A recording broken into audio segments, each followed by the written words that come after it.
this is Lisa from Mobile Tech Review, and by popular demand, this is the 2017 Samsung Notebook 9 15-inch. We reviewed the 13-inch, because it's so light, it's just crazy. Just pick it up with one hand like that recently, and many of you were interested in seeing us do the 15-inch version. So you can see the size difference there in footprint. It's actually not that big a difference in size, and the thickness is the same on both of these. But the 13-inch is a really nifty, super-duper ultralight portable that you can just flap around all day with one hand and never build up any muscles. What's the claim to fame here? Also super-duper light for a 15-inch laptop. It's 2.73 pounds, which is 1.24 kilograms. What does that mean? The Dell XPS 15, one of the lightest and smallest 15-inch laptops on the market currently with a metal casing, well, this is nearly half the weight. So you get an idea of how portable that is. But what's special here compared to the 13-inch particularly is you get Thunderbolt 3 here, not just USB-C. You get NVIDIA dedicated graphics, which we've never seen before in anything this thin and light. And you also get a faster NVMe SSD. So pretty exciting stuff. Retails for $12.99 to $13.99. Samsung keeps bouncing the price around, so choose your price of the week, who knows. There's also a $12.49 model which has 8 gigs of RAM instead of the 16 on this, so you get an idea of the price. Not bad for what you get. We're going to find out what else is inside now. So our aluminum-clad friend is good looking in a very simple, clean design sort of way. Just like the 13-inch, the teardrop on the side is gone, but that allows room for more full-size ports, like your full-size HDMI port instead of a micro or mini HDMI port. Surprisingly, usually the bigger the laptop, the more flex there is because, well, the sheet of metal has more unsupported expanse. The edges provide the support. This has, like, no flex, really.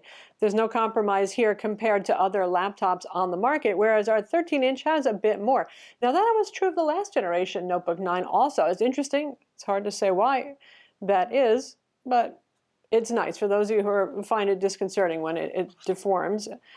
And on the bottom too, it's nice, it's firm. And it's different from the LG one, where the bigger you go with the LG, the bigger the flex. Speaking of which, we have the little Notebook 9, you've seen already, so you get the idea of the footprint size, because portability isn't just about weight and thickness, it's about the overall footprint that you want to carry, right? So that's very compact. And if we compare it to the LG Gram 14 that we recently reviewed, granted the 15 would be a little bit bigger, you can see pretty close in size. LG is also very compact, so.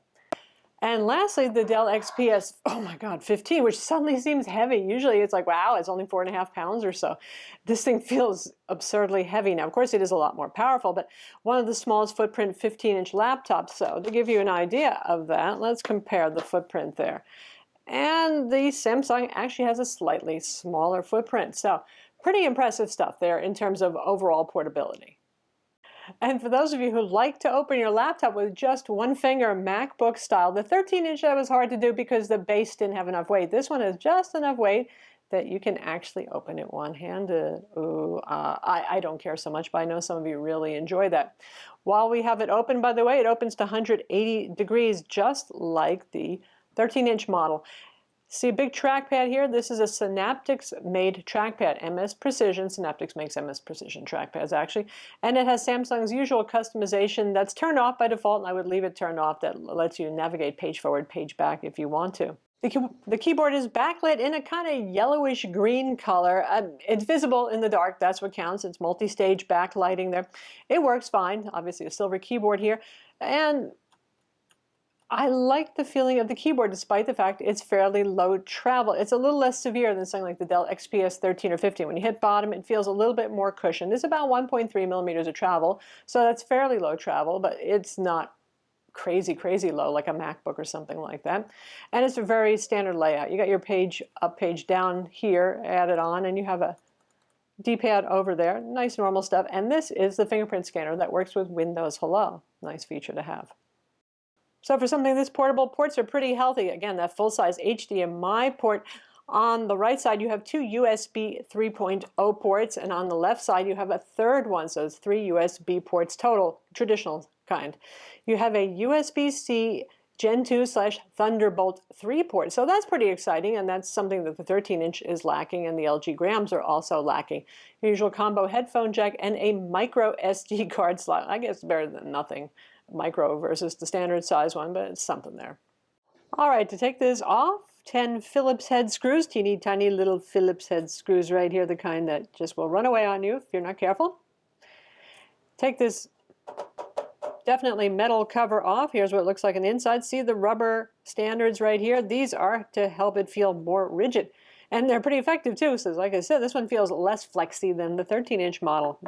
The architecture is pretty similar to the 13-inch model we reviewed. A much bigger battery here, the 66 watt-hour, 6 watt-hours more than the LG, as I mentioned. Take that, LG. I like to see competition. It does good things like that. Your stereo speakers are right here. They are, yeah, they could be better. 2 fans here because we have both the CPU and the NVIDIA 940MX GPU to cool. Granted, that's not a very hot GPU, but it still does require some cooling. These fans are very quiet, nice metal cage, high quality fans here. Even when they're running full blast, like I was playing League of Legends, it just doesn't get very loud.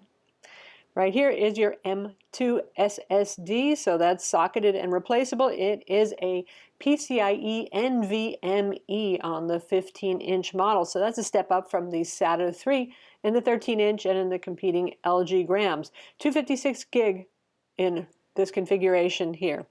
16 gigs of RAM are soldered on board, so there's no RAM slot here at all. Your Wi-Fi card, just like on the 13-inch model, is soldered onto a daughter board over here, and these are the Wi-Fi antennas, and that's Intel 8265AC. Ignore Samsung's website right now. They have some of the specs wrong. They forget to mention the GPU, and they say that this is the last generation card, which doesn't make any sense. It's not. It's 8265. So there you have the internals. So one of the exciting things, because we've never seen this in a laptop this thin and this light, is the fact that there's dedicated graphics. But don't get too excited here because, well, it's NVIDIA 940MX graphics with 2 gigabytes of GDDR3 VRAM. So that's half the bandwidth of GDDR5 used in laptops like the HP Spectre X360 15-inch.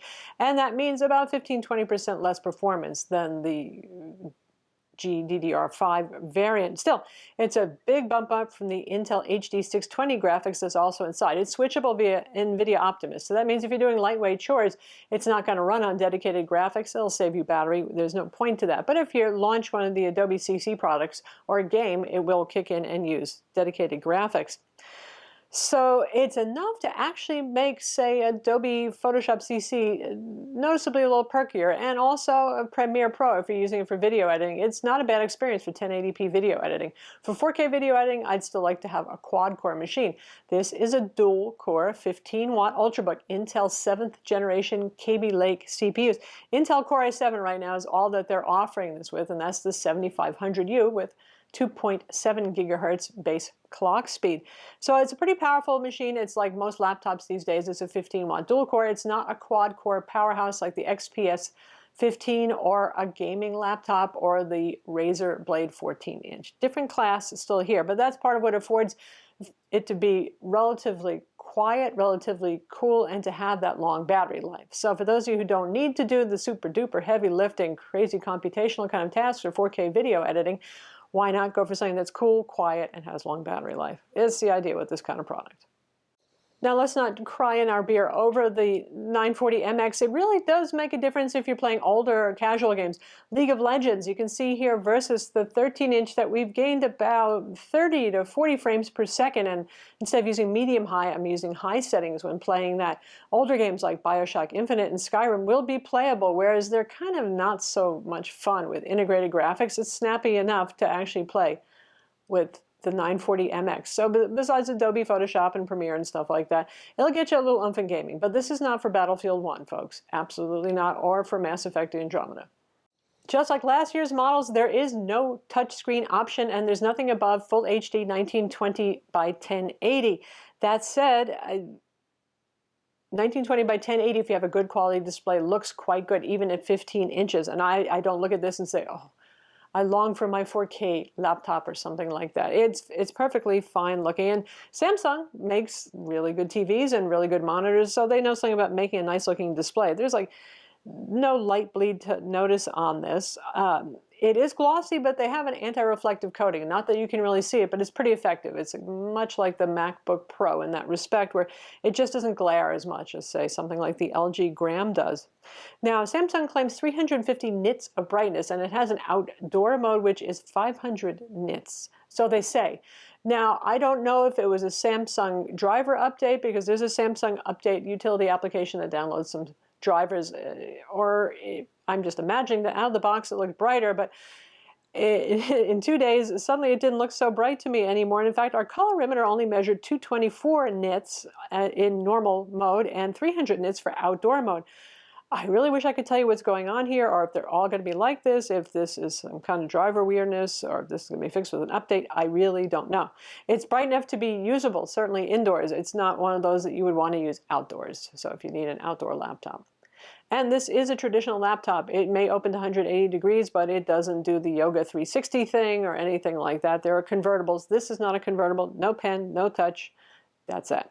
Color gamut is good. Now, Samsung claims 99% of sRGB. We measured it at 93% of sRGB and 91% of Adobe RGB, which is about the same as our LG Gram 14, and a couple of percentage points below the 13-inch. The 13-inch, by the way, measured as bright as Samsung claimed, in fact, a bit brighter than that. So I don't know, again, what's going on there. And you can see the rest of the values for the display there. They're quite good. Experientially, this is a really nice looking display for watching videos, for viewing photos.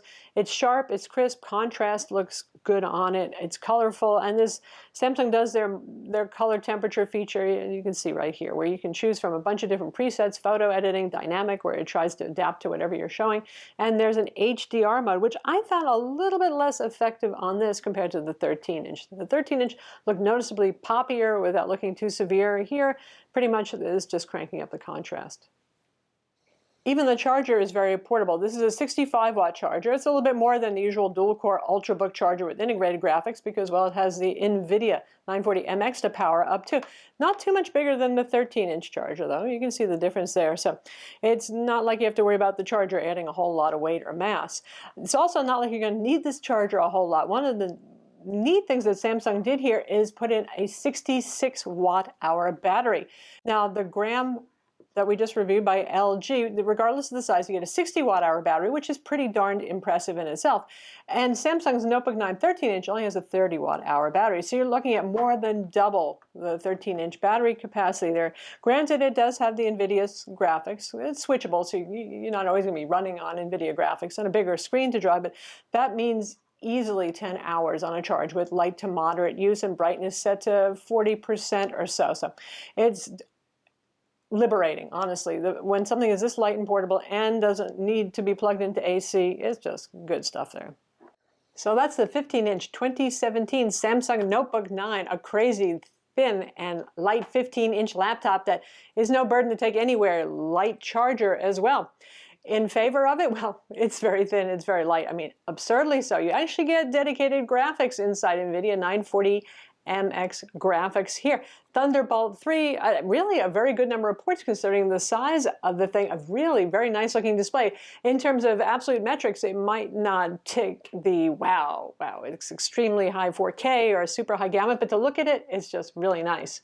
On the downside, well, I don't know if it's just our unit, if it's Samsung software that had a little bit, but the display is not measuring as bright as they said it was. I mean, it's very usable, but it's not ultra super duper bright. The dedicated graphics, you know, it's the 940 MX. That's the last generation, which uses a lot less power, so it's understandable that it's in here, but it's the GDDR3 versus GDDR5 VRAM, so you're not getting even as much performance as you would say on something like these 15-inch HP Spectre X360.